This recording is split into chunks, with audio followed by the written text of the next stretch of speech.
Salut à toutes et à tous, ici Blast, j'espère que vous allez bien, moi en tout cas ça va super, et aujourd'hui je vais vous livrer mon top 5 des jeux que j'ai préférés en 2023.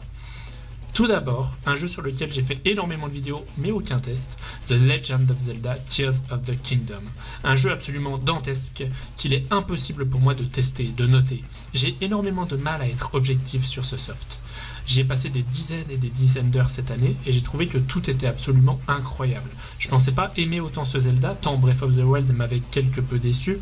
Mais on a ici affaire à un jeu immense, à la direction artistique parfaite, avec une immersion vraiment dantesque et des ajouts de gameplay super intéressants. L'histoire est elle aussi captivante et l'ambiance soignée. J'ai adoré l'exploration dans les îles, dans le ciel, et explorer les souterrains pour récupérer toutes les tenues fut très sympa. En tout cas, je le place en première position de mon top des jeux 2023. La licence Zelda fait partie de mes licences préférées, et ce Tears of the Kingdom fut une de ma plus belles expériences en termes de jeux d'aventure en 2023. En seconde position, je place le fabuleux Baldur's Gate 3. Un jeu absolument dantesque, une vraie perle du genre. Je suis pas un énorme fan de tactical RPG et pourtant, là, j'ai fait le jeu 2 fois. J'ai pour le coup pas fait de test sur la chaîne, mais comment être objectif quand de telles perles arrivent entre nos mains ? Le titre est splendide, le travail sur les animations, les cinématiques, l'écriture, l'histoire, le gameplay, tout est tellement soigné.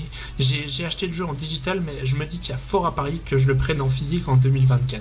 C'est un jeu qui m'a matrixé la tête pendant des semaines, au point que j'écoutais même les musiques du jeu quand j'y jouais pas. N'étant pas un fan de Tactical, ce fut une énorme surprise. C'est un jeu que je vous conseille absolument de faire. On va passer au troisième titre de cette liste, et pour le coup, il y a un test sur la chaîne, le lien sera en description. De toute façon, tout jeu que je présente dans ce top qui a un test aura son lien en description. J'ai hésité longtemps, mais il s'agit d'Armored Core 6 Fires of Rubicon. Un jeu au gameplay absolument grisant.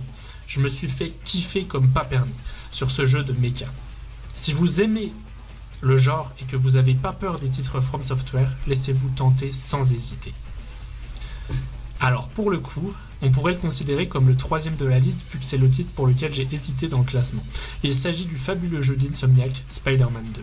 Je suis un énorme fan de Spidey et le jeu m'a vraiment fait kiffer de la première à la dernière seconde. Que ce soit son histoire prenante, ses environnements très soignés et splendides, son ambiance, son gameplay, tout était travaillé avec soin et j'ai pris un plaisir fou à parcourir le soft. Et en cinquième position, je place Like a Dragon Gaiden. J'ai vraiment adoré ce spin-off au point de le platiner. J'adore la licence Yakuza et j'attends encore avec plus d'impatience Infinite Wealth. Ces 2 derniers mois, j'ai fait les opus que je n'avais pas fait. D'ailleurs, sachez que la trilogie ainsi que le 0 sont en réduction sur le PS Store en ce moment. Mon préféré reste Yakuza 6, mais ce Gaiden fut une bonne surprise et je m'y suis bien amusé. Vivement le 26 janvier pour Infinite Wealth, que je ferai sans doute en let's play sur la chaîne. Petite mention spéciale, même si c'est un jeu qui date de 2022, je l'ai fait cette année, et je voulais quand même placer un petit jeu indépendant dans la liste. Je mets une mention spéciale à Cult of the Lamp, qui est devenu un de mes jeux indépendants préférés. Je me suis même pris une version physique. Un gameplay intéressant, une direction artistique qui m'a énormément plu. Personnellement, j'ai énormément apprécié ce jeu indé que je recommande à tous. C'était Blast, j'espère que cette petite vidéo vous aura plu. N'hésitez pas à me dire en commentaire les jeux que vous avez préféré faire cette année. Et nous on se dit à la prochaine, et d'ici là, portez-vous bien.